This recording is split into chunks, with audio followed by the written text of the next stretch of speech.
Good morning. We're beginning a week of sun. I want to talk a little bit about my Caterpillar 22. It was built in 1934. I had a comment on Facebook. Um, I was asking about anybody with examples of manufactured dozer blades that were put on their machines. When these were built, Caterpillar wasn't building their own dozers, and so anything added came after manufacturing of the tractor itself. Um, I want to say Caterpillar didn't actually build their own until 1946, and then they started leaving the factory as a dozer machine. And the comment was a fair comment on the viability of making this a dozer tractor. Um, and the concern was the undercarriage assembly, if it was strong enough to support a dozer blade. And I I really think it plenty strong enough. It only makes 25 or 26 horse, based on the Nebraska test that they did. And, this machine's 89 years old, so if it's still making 25 or 26 horse like it did, I would be somewhat surprised, although this machine does run very well. Um, it's actually pretty shocking the work that it is capable of doing. But as far as how this undercarriage is put together, it's got channel iron on both sides, and then it's got a plate mounted from side to side most of the way across the top of it. And then you've got your idler assembly, and all four of the rollers across the bottom kind of hold it all together. And it's connected to the tractor in two places. Here it got this cast piece, got the axle that runs across from the both sides of the machine and enters into the undercarriage frame here. And then it also got some bracing right there that connects about halfway on the frame. So that's 1/4 inch channel, and then the plate is it might be 3/8. I haven't measured it, but it's pretty stout. Now, where I ran into a problem with this,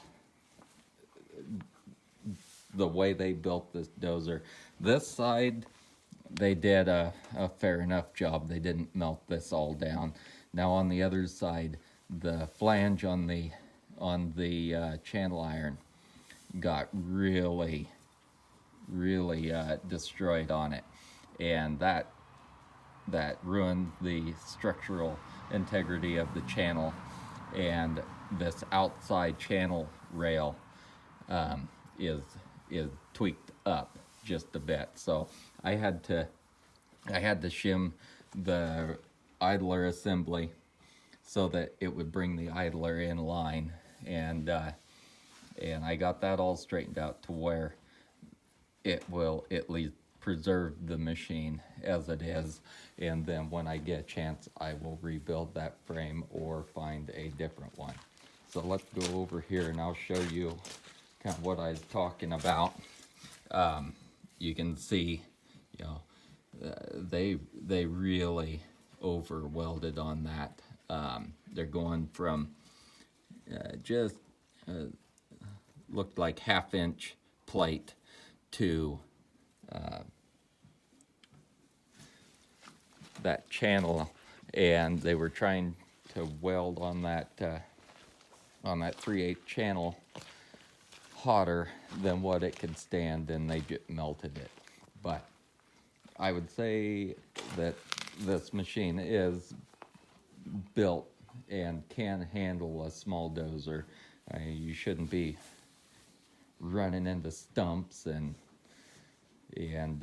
large rocks at high speed. Um, and I would say you shouldn't do that on any dozer, but if you're pushing along and you're not jarring it, there's no reason I would think that you can't run a dozer blade on these. Um, overall, I would say it's plenty stout. Um, all the tractor manufacturers, they were basically building stout machines. There really wasn't any difference from industrial machine to their agricultural. Um, Caterpillar, uh, they always built their machines heavy. Um, Even when we got into their special application D6s, it wasn't any different from their industrial dozer, except the gearing on them. They had higher ground speeds designed for pulling farm implements, and the operator's station would look different. The seat would be more like an ordinary farm tractor rather than the operator's station being filled up with tanks and different things like you'd see on the newer later model C D6C. What I'm looking for is just some sort of reference to what manufactured blades might go on these 22s. I don't believe very many of them got their dozer blade until probably after World War II. This one is certainly the case. It was just a crawler tractor for probably all of its working life, and then when it landed in homeowners' hands, they attached the blade to it to work around the place. It's still relevant to me. I use it around our place to clean up, and it works really well.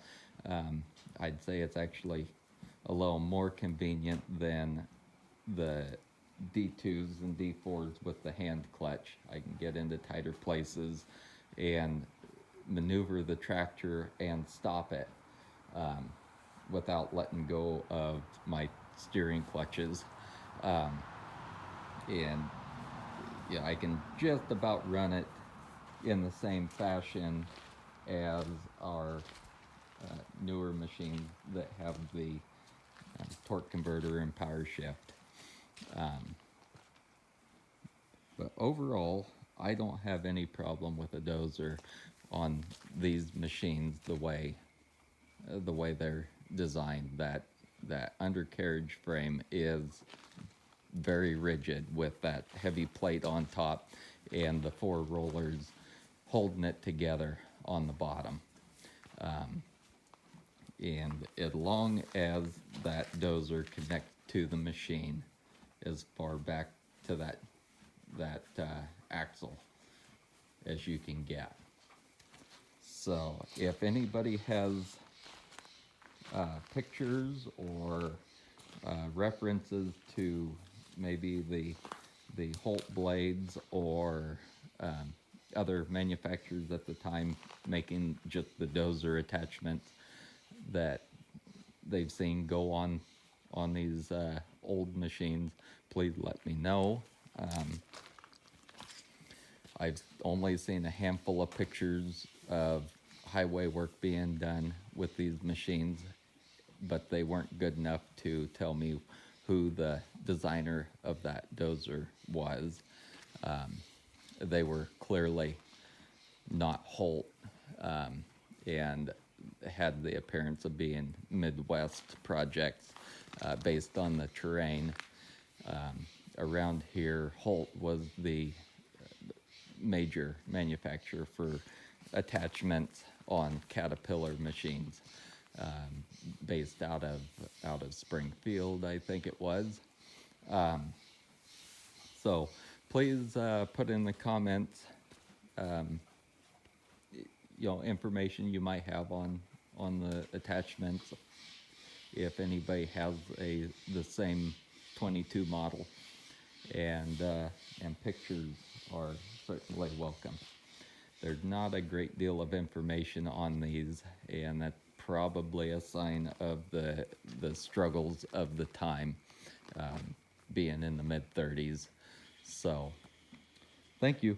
Please subscribe if you have interest in this machine or any of the farm work that I'll be posting. We'll have some light logging, I'll call it, that we will do with this.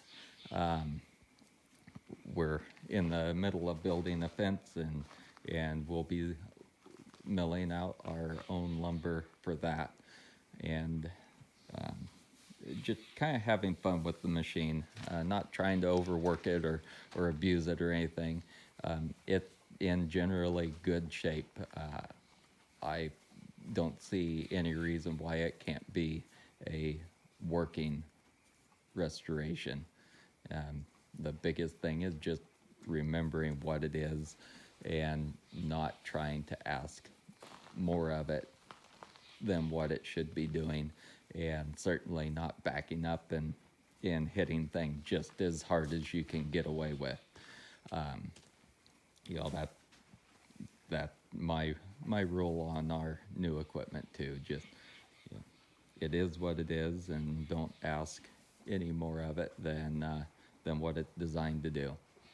So thank you. Have a good day, and we'll talk with you the next time.